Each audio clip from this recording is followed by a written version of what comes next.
Andijon viloyati Asaka tumanida yuk mashinasi tormozi ishlamay qolib, uyni buzib kirib ketdi. Viloyat yo'l harakati xavfsizligi boshqarmasi holat yuzasidan ma'lumot berdi.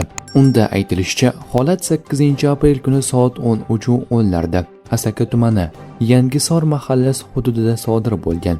Ikkinchi darajali yo'ldan harakatlanib kelayotgan zil rusumli yuk transport vositasining tormoz tizimida texnik nosozlik kelib chiqishi oqibatida yo'l bo'yidagi yashash xonadoniga borib urilgan. Ushbu yo'l transport hodisasi oqibatida yuk mashinasi haydovchisi olgan tan jarohatlari bilan tuman shifoxonasiga yotqizilgan. Boshqa fuqarolarga zarar yetmagan.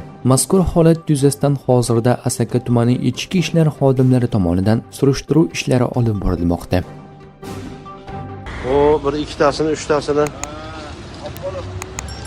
skori tez yordam olib ketdi. Kamaz sho'pirini hali chiqarishgani yo'q uni. Endi mana Asaka Anjan yo'lida Kamaz birovni uyga kirib ketdi. Hozir mana soat 1:20 o'tdi. Bu tepada to'xtatanmasdan yo'lni kesib o'tib birovni uyga kirib ketdi.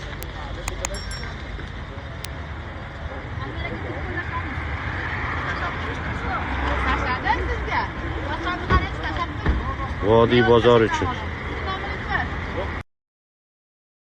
Ariqdan ham o'tib ketibdi. Shopir olib chiqishdimi shopirni? Kamazni shopiri hali ichida ekan. O'libdi, hali chiqarmabdi.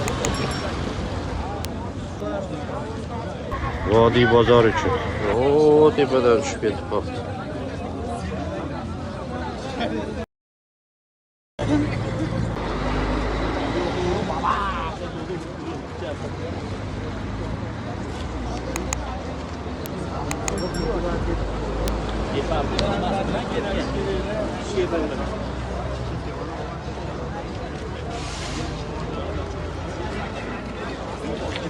Shopir hali ichida.